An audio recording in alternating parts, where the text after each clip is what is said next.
Galing pa dito yung tubig, oh. Siguro mga ilang araw lang, nandito pa yung tubig. Kitang-kita nyo, bitak-bitak pa yung lupa dito sa sa Intang Lake. Ayun, di ba? Yung simbahan pa lang yung nakikita, no? Pero mas bumababa pa yan, di ba? Kapag ano? Nagiging lupa po yan. Oh. Nilito po dyan yung mga mga landmark po ng lumang bayan. Yun ang Pantabangan. Susubukan nating lapitan yon yung lumang simbahan ng Pantabangan. So, medyo mahangin ngayon, so sana hindi tangayin yung drone natin. Mukhang kaya naman. So, let's go.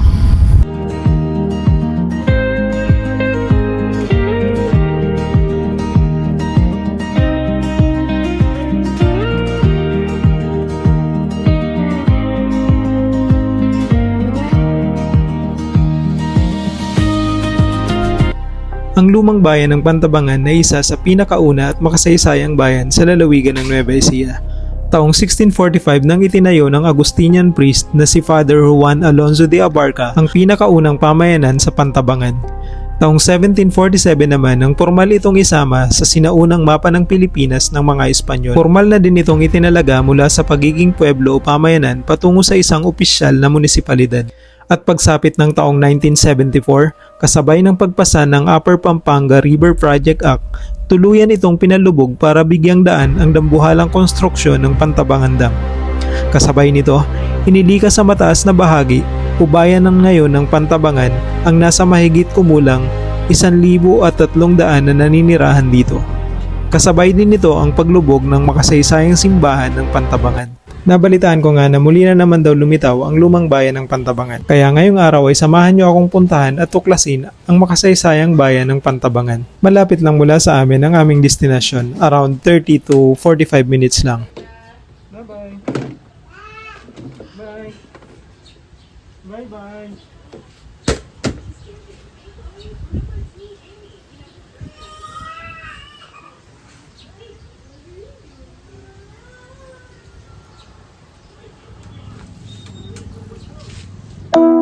Navigation. Press right to select destination. Nakakonect siya agad.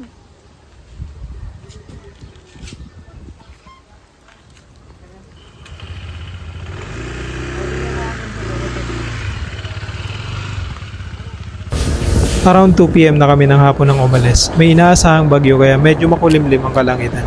Para sa mga mahihilig magmotor na katulad ko, mag-agree kayo sa akin na ito ang the best time para lumabas at magpahangin. Ilang barangay lang ng San Jose ang dadaanan namin bago makarating sa boundary ng San Jose at ng Pantabangan. At narito na nga kami sa Barangay Palestina. Kung binabalak mo ang pumunta sa Pantabangan Dam at manggagaling ka sa mga bayan ng San Jose, Lupao, o kaya sa Pangasinan, ay pwede ka na ngang kumaliwa dito sa Barangay San Juan. Hindi mo na kailangang dumaan sa bayan ng Rizal at mas magaganda pa ang mga tanawin na masisilayan mo rito.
Ito ang mga tanawin na makikita mo kapag dito ka sa Barangay San Juan dadaan.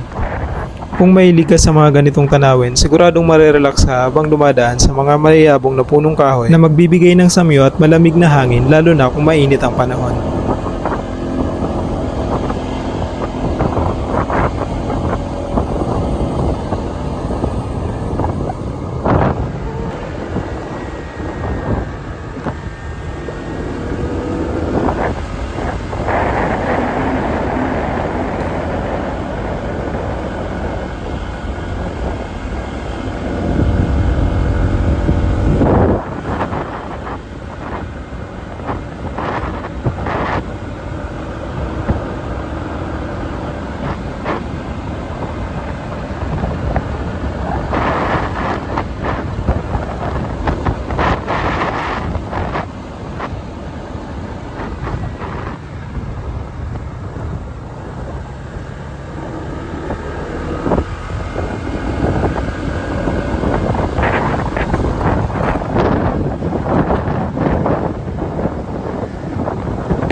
So ayan guys, andito na kami ngayon sa San Juan, Barangay San Juan sa San Jose City.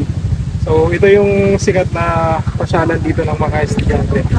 Pamalas sila pasok. Masarap yung lugar na to tambay kasi mapuno tapos mahangin, masarap yung hangin dito sa tayo.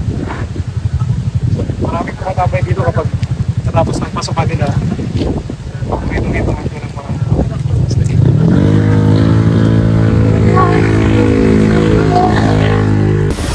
Ayan, so pagkatapos natin dito, tutuloy na tayo dun sa Pantabangan.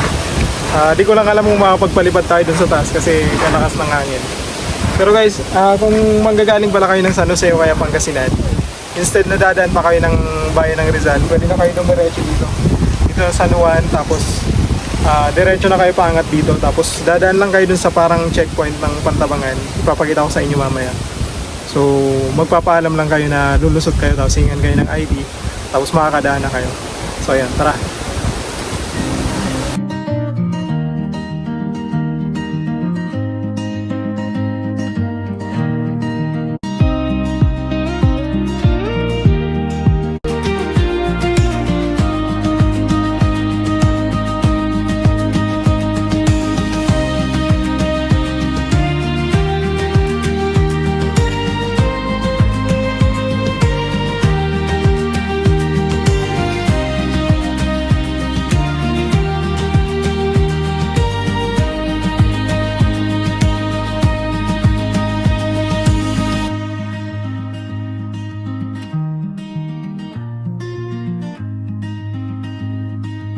Ayan guys, pag dito kayo dumaan sa Barangay San Juan, papunta ng Pantabangan, marami kayong madadaan ng ganito, mga fire trees. Ayan, alam ko sa Gabaldon ang daming ganito, pero dito ang dami rin, no? Paisa-isa nga lang, pero habang naglalakbay kayo papuntang Pantabangan, ayan, marami kayong makikita.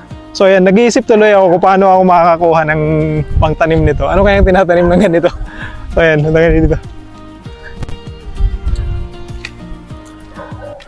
Maganda to itanim parang tapos paramihin. Kung sa Japan, 'di ba, ang daming sakura flowers. Dito sa Pilipinas ito naman fire tree. Ayan, sana maparami to sa bahay.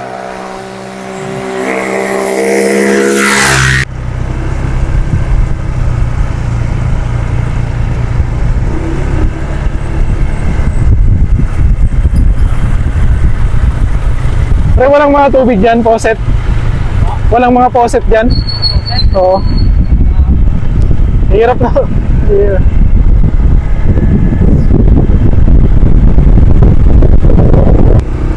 Ayan guys, andito na tayo sa Dam and Reservoir Division ng NIA.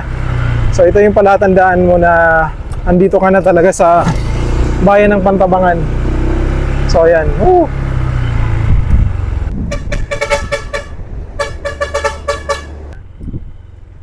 Kasi ito guys, pag dito kayo dumaan sa San Juan, ayan, dito rin nyo rin makikita yung daan papuntang Masiway Hydroelectric Plant. Ito yung sikat na ilog na dinadayo tuwing summer. So ang daming pupunta dyan. So yan yung daan, papunta ng Masiway River.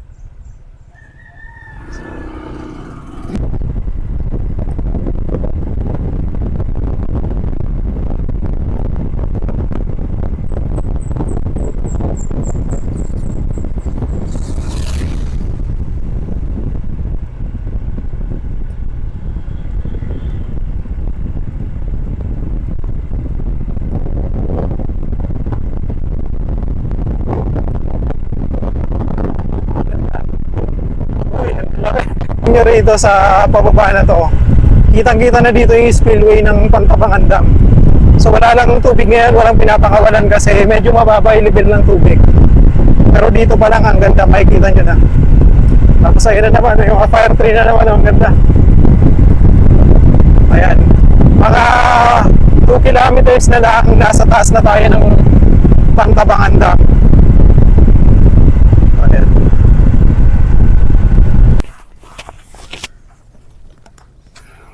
Dito guys, mas maraming pine tree. So ayan, uminto kami. Di ko napigilang uminto tapos mag-video. Bibidyoan ko itong napakaraming kumpulan ng mga fire tree sa paligid. Malapit na kami sa sa Pantabangan Dam. mga 1 kilometro na lang paakyat. So ayan, nakita ko tong magagandang mga fire trees sa gilid ng daan. Try nating videoan kung ano yung itsura sa taas.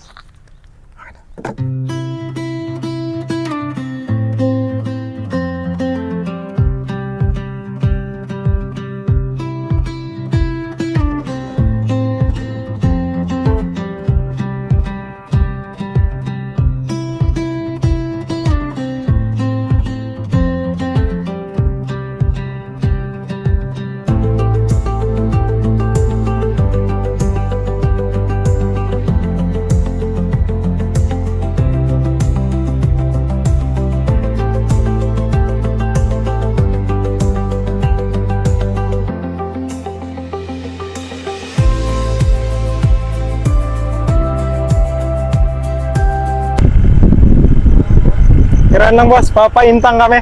Ha? Intang. Yeah.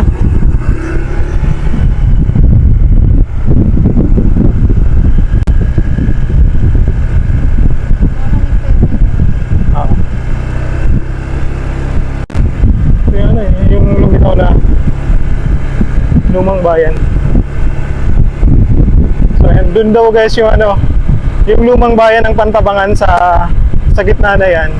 So yun yung pupuntahan natin ngayon. Tingnan natin kung mabibideo natin yung nakalutang na cross dun sa simbahan nila. So ayan, finally andito na tayo. Narating na natin tong Pantabangan Dam. Mga gustong dumaan dito, pwede kayong huminto. Pwede rin kayo mag picture. Hindi naman kayo babawalin ng guard. So meron nga ditong view deck din na pwede nyong pagtambayan kapag mainit yung panahon. Ayan, pwede kayong tumambay dyan sa ilalim ng mga puno. Tapos meron ding waiting shed na pwede nyong pagpahingahan. Tapos dito guys, matatanaw nyo na rito yung katubigan ng Pantabangan Dam. Ayan. Ito, kitang-kita nyo na. Ngayon, mababaw lang yung tubig ngayon kasi hindi pa ganun kalakas yung tag-ulan. So ayan, meron din ditong moon. Di ko alam kung may ilaw to sa gabi. Yan, maganda rin dito pumasyal kasama yung family nyo, kasama yung mga anak nyo, pwede kayong pumasyal dito.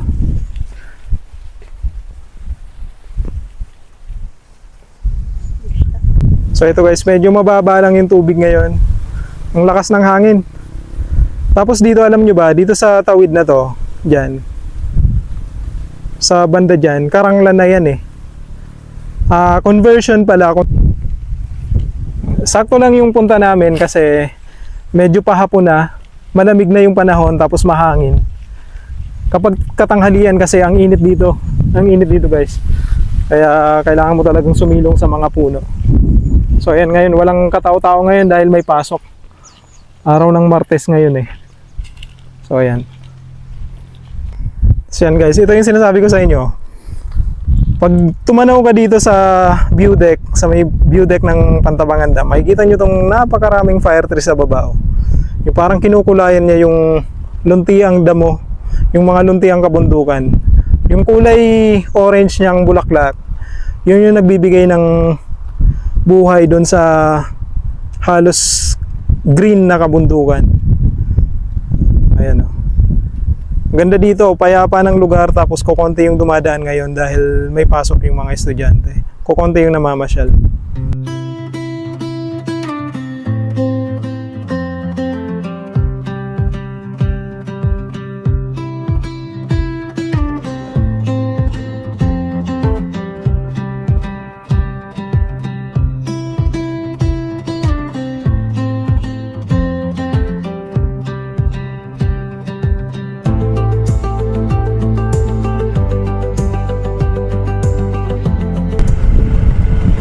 Nung bumagyo ng malakas nung nakaraang taon lang na gumuho yan, hindi passable yung daan na to. So buti ngayon nagawa na ng paraan, inayos na. Gumuho yan dati.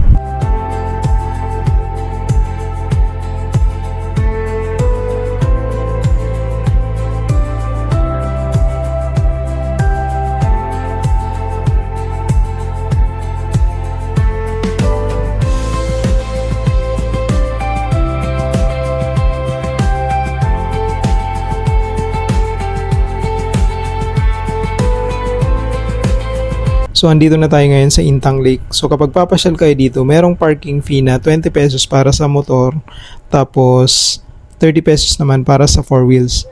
Meron ding entrance fee na 30 pesos.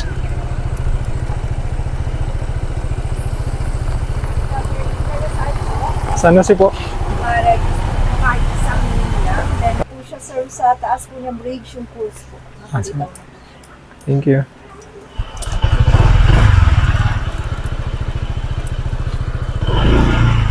Open tayo bridge. Ay, open po niya. Open nga.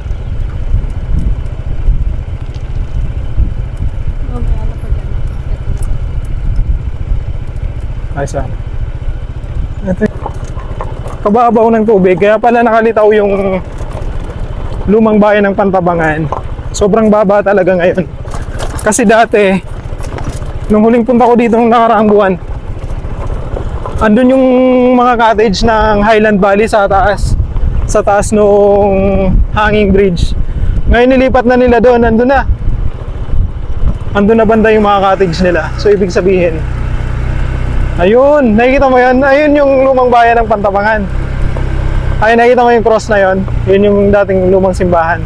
So try natin lapitan para doon tayo mag home point para mas mabidyohan natin ang malapitan.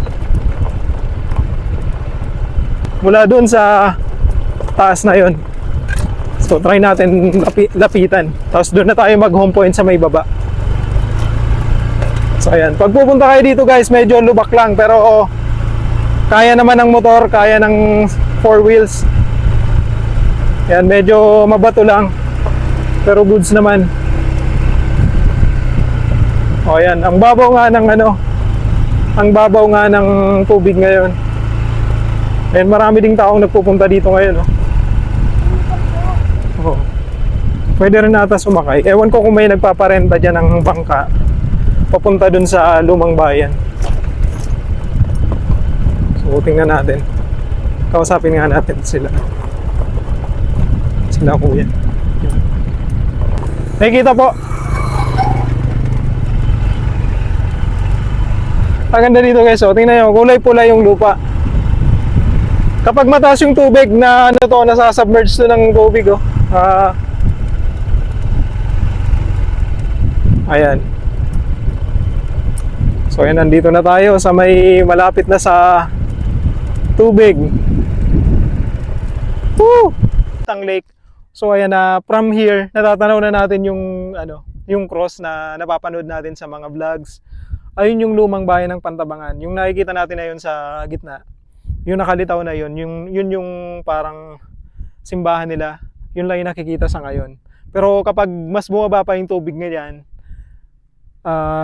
mas marami pa daw yung nakalutang na structure. Try natin lapitan ba, tapos dito na tayo mag home point ng ating drone. Paliparan natin hanggang makita natin yung structure na yun. So sa may banda rito, ito na yung yung mga floating cottages ng Highland Valley. Dati doon yan sa taas na yun. Grabe yung binaba ng tubig. Taginit pa rin kasi kahit umuulan-ulan na paminsan-minsan, pero grabe yung grabe pa rin yung nabawas na tubig dito sa Pantabangan. So ayan, sana makasakay sana tayo ng bangka para malapitan natin yon. Kaso parang wala nang mga namamangka dito. Ito, may mga bangka, walang mga bangkero. So tingnan natin.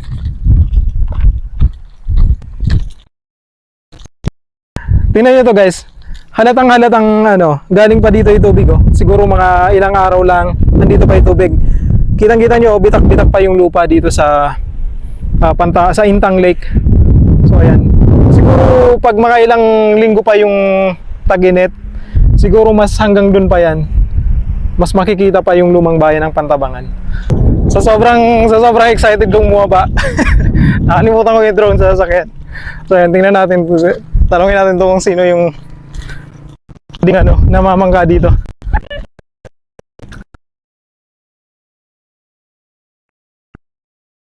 Kausapin natin si tatay.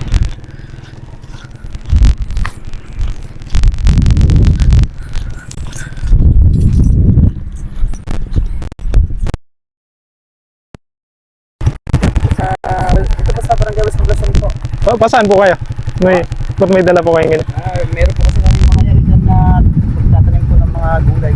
Okay. Tatawid po kayo doon? Mamaya pa po eh. Ano kasi naman talaga ko lang po itong available yung ano. Sakyan po. Okay. Ikot pa po yan. Ito po yan yung rapid po kami sa dam. Hindi po kayo nagpaparkila ng bangka papunta doon? Meron pong ano talaga sila. Yung mga samahan po talaga sila. Ano, yung mga bankero po tawagin po namin. Meron po ngayon.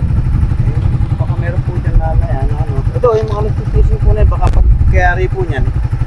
Pwede nyo po silang kausapin. Ano po kasi sila naka-registered po kasi yun sa munisipyo namin. Magkano po ang bayad pag ganyan?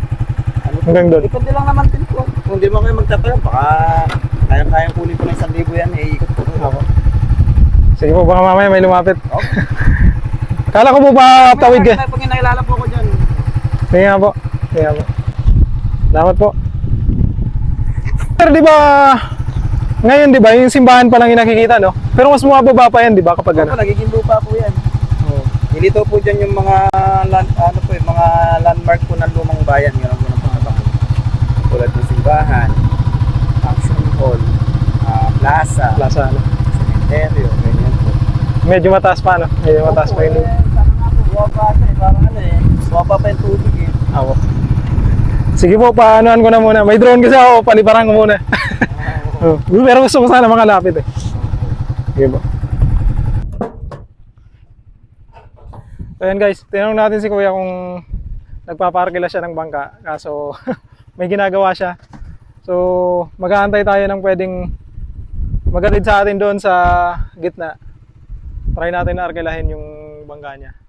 So ngayon, papaliparan muna natin yung ayun, yung nakikita nating structure na yun, kung anong makikita natin sa gitna na yun. So let's go. So ayan guys, dito tayo ngayon sa Intang Lake dito sa Pantabangan. So susubukan nating lapitan yon yung lumang simbahan ng Pantabangan. So medyo mahangin ngayon, so sana hindi tangayin yung drone natin. Mukhang kaya naman. So let's go. Mula dito sa home point natin, nasa ano na ako, 680 meters na, 700, hindi ko pa nararating. So ayan, nasa 800 meters away na yung drone ko. Ayan, hindi ko pa nararating tong lumang simbahan ng Pantabangan. So ayan, 1,000 meters na, so 1 kilometers, 1 kilometer na. Ingat po, thank you po. So ayan, andito na, 1 kilometer away. So ayan, 1 kilometer away yung lumang simbahan ng Pantabangan. So try natin video to.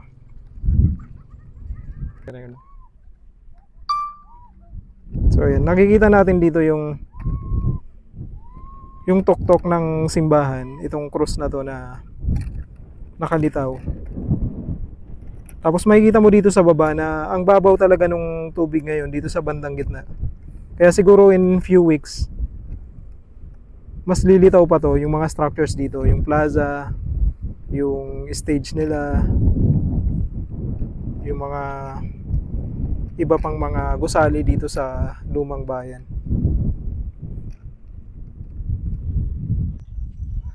So guys, pag andito ka sa Pantabangan, hindi pwedeng hindi ka dadaan dito sa Intang Lake. So ito yung pinagmamalaki ng Pantabangan Tourism Office, dahil dinaragsa talaga to ng mga tao mula sa iba-ibang lugar. Ang ganda naman kasi, tingnan nyo yung paligid oh. 360 view ng Pantabangan Lake, Pantabangan Dam. So ayan, ang ganda oh.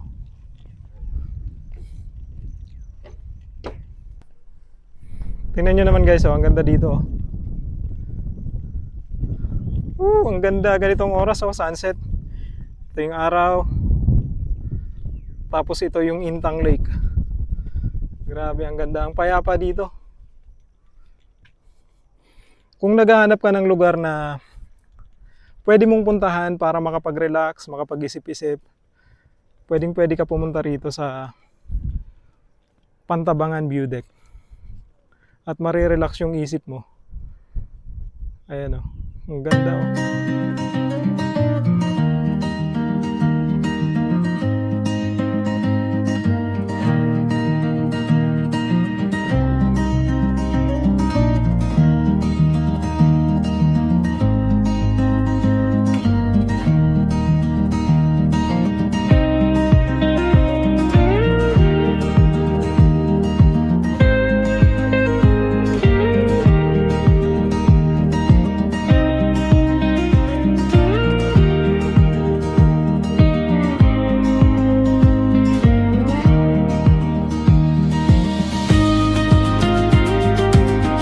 So hanggang dito na lang muna tayo. Maraming salamat sa pagsama at sana patuloy nyo akong suportahan para mas maipakita natin ang ganda ng Nueva Ecija at ang ganda ng Pilipinas.